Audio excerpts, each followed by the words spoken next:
You did everything they told you to do. You meditated. You journaled. You cried in silence. You confronted your fears. You faced the mirror, not the one on the wall, but the one inside. And for the first time in years, you felt something crack, open.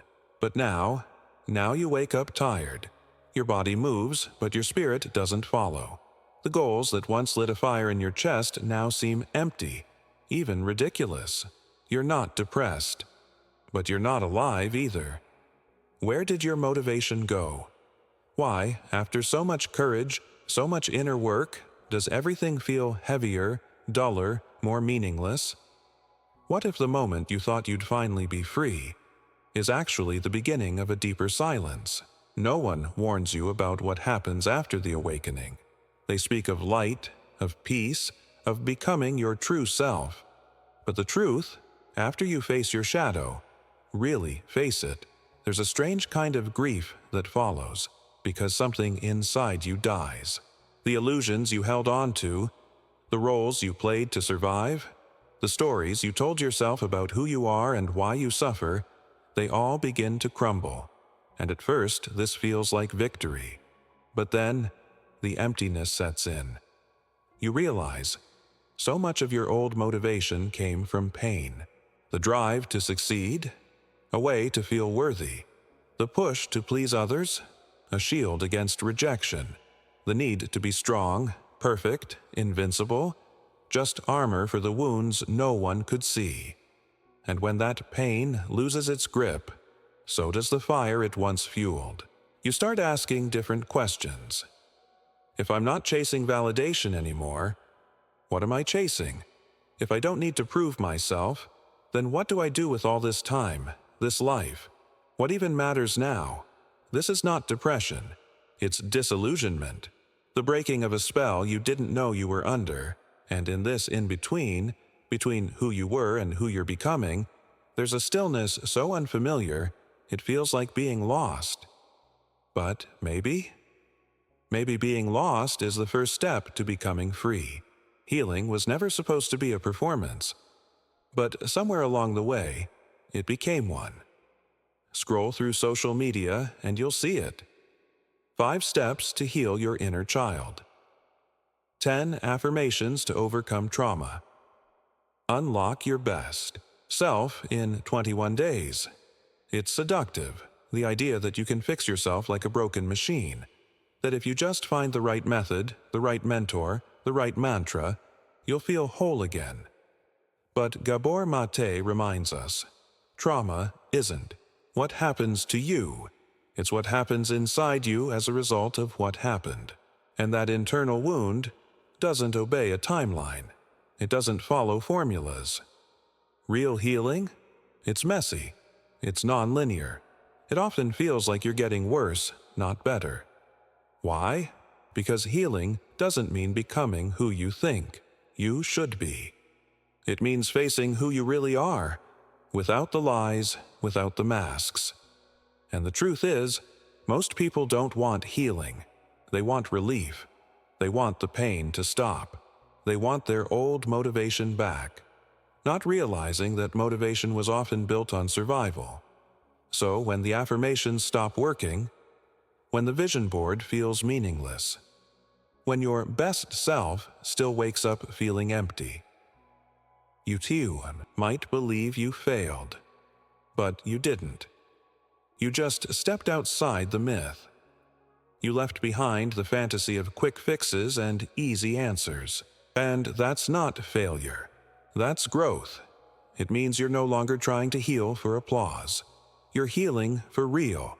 And that kind of healing takes time, takes patience, takes compassion for the parts of you still aching in silence. The ones who don't want to be better, they just want to be seen. Most people think trauma is about what happened. But Gabor Maté offers a deeper truth. Trauma is not the event itself. It's the absence of connection that follows. It's the loneliness that grows in silence. The shame that builds when your pain is ignored, minimized, or punished. Some traumas scream, others whisper. And the most dangerous wounds are often the ones no one saw, not even you. Maybe no one hit you. Maybe no one yelled. But maybe no one truly noticed you either. No one asked how you were, really. No one held space for your fear. No one gave you permission to just be, without needing to earn love or justify your needs. So you learned to adapt. You became helpful, pleasant, responsible, invisible. And it worked until it didn't. Because deep inside, a part of you remained frozen, disconnected from your own hunger for joy, passion, meaning. Your motivation didn't vanish. It was buried, covered by years of pretending. When you begin to uncover your shadow, you might meet this frozen part. It won't scream. It might not even speak. It will just sit there, heavy, numb, unsure, and that's when the fear sets in. What if this is all I am? What if I'm broken beyond repair? But you're not broken. You're wounded, and wounds don't respond to pressure. They respond to presence. This is why Maté's work matters, because he doesn't promise you'll snap out of it. He invites you to sit with it, to hold the invisible child inside, the one who's been waiting not for motivation, but for mercy. There's a quiet violence in the way we talk to ourselves on the path to healing. You wake up tired and whisper, "I should be better by now." You lose your temper and think, after all this work, how can I still react like this? You feel stuck and believe, maybe I'm just not trying hard enough. This is the trap of spiritual self-demand, where inner growth becomes another way to judge yourself, where meditation is no longer peace, it's performance, where shadow work becomes a checklist, where becoming conscious slowly turns into a subtle war against your own humanity. You start comparing yourself, not to others, but to the person you think you should be by now. And this imagined version of you, they never get tired. They never regress. They're always grounded, centered, and wise. But that person doesn't exist. They're not real. They're just another mask, this time dressed in light instead of fear. And so you find yourself exhausted, not from your trauma, but from trying so hard to overcome it perfectly. Gabor Maté reminds us, trauma teaches you to disconnect from pain, from vulnerability, from your own truth. But healing invites the opposite. It asks you to stay, even when it's ugly, even when it's slow, even when you think you should be further along. Real growth doesn't demand perfection. It demands honesty. And maybe the most spiritual thing you can do right now is to stop trying to be more spiritual. Stop forcing yourself to feel motivated, and start letting yourself feel whatever is true. Even if that truth is this: today, I'm tired, and that's okay. There's a kind of tiredness that sleep can't fix. It's not physical. It's not from overwork or lack of rest. It's the fatigue that comes after truth. When you finally see the parts of yourself you spent decades avoiding, when you realize how long you've been surviving, not living, when the armor you wore for so long starts to crack, you don't feel empowered. You feel drained. This is the paradox of shadow work. You go in expecting answers, expecting clarity, breakthroughs, fire. Instead, you find silence, confusion, and a weight you can't name, because now you're no longer distracted by the noise of your old identity. But you haven't yet built a new one. You're in between masks, and that space is terrifying. You might look in the mirror and not recognize yourself.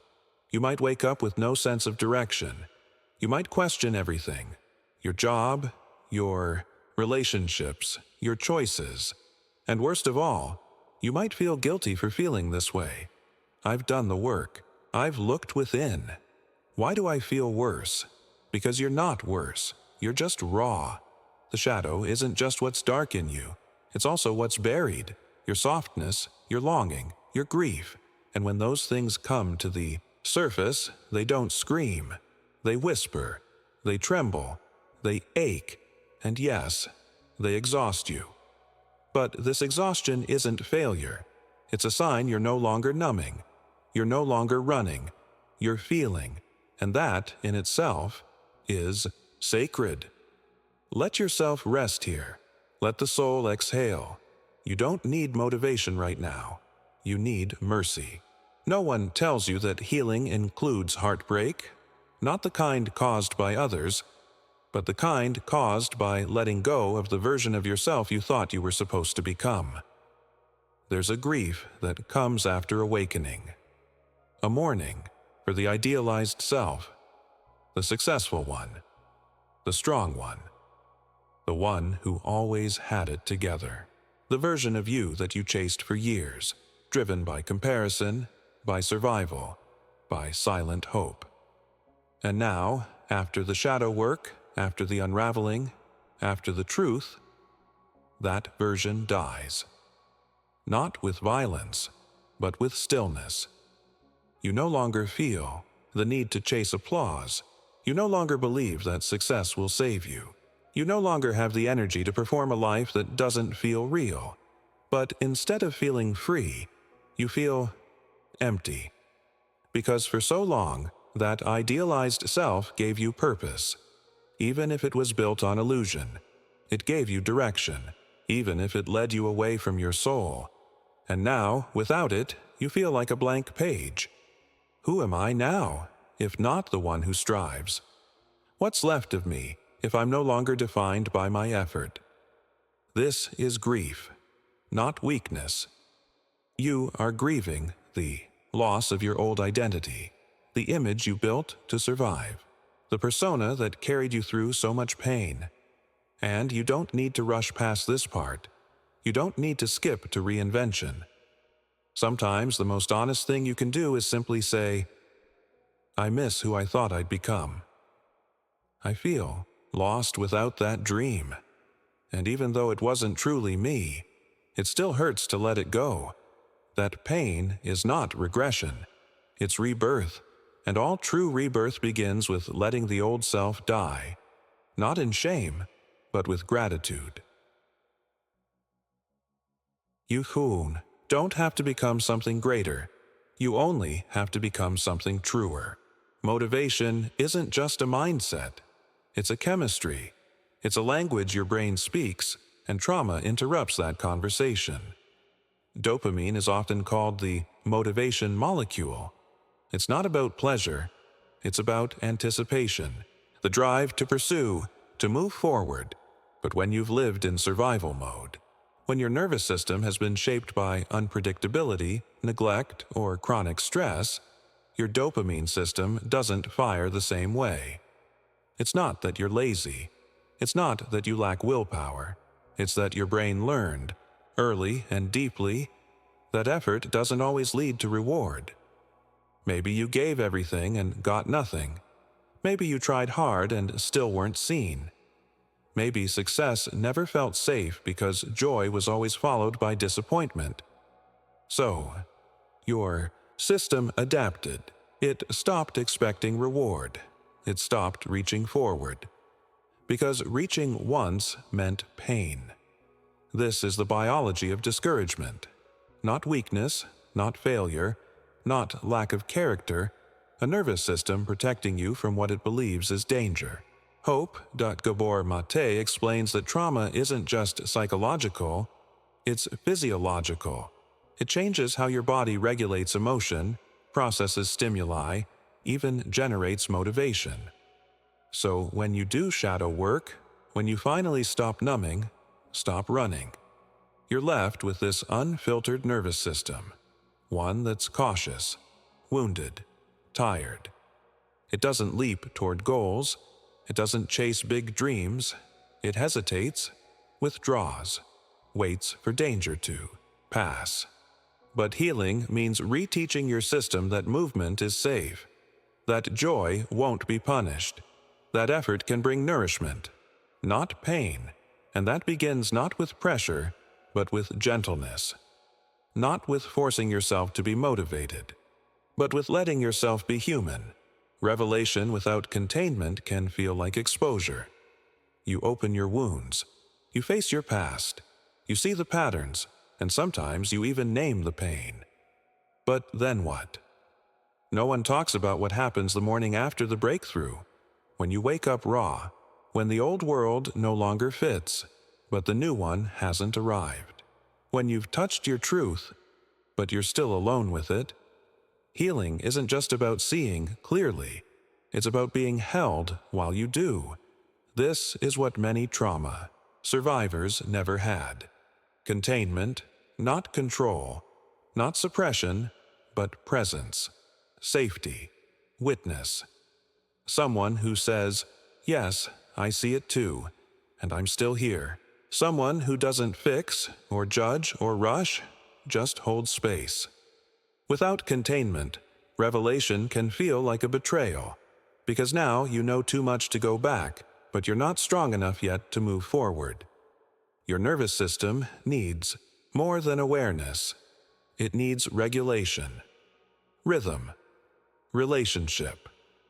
This is where many lose motivation after shadow work. They expected answers to bring energy. Instead, answers brought exposure. You don't just uncover pain, you relive it. Not as memory, but as body, as mood, as disorientation.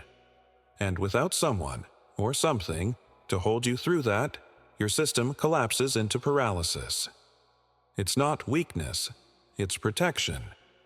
So, if you feel like the work isn't working, ask yourself, who's holding me as I hold all this truth? Sometimes what you need isn't more insight. It's more kindness, more slowness, more connection. Because healing doesn't happen in isolation. It happens in relation to others, to your breath, to the ground, beneath your feet.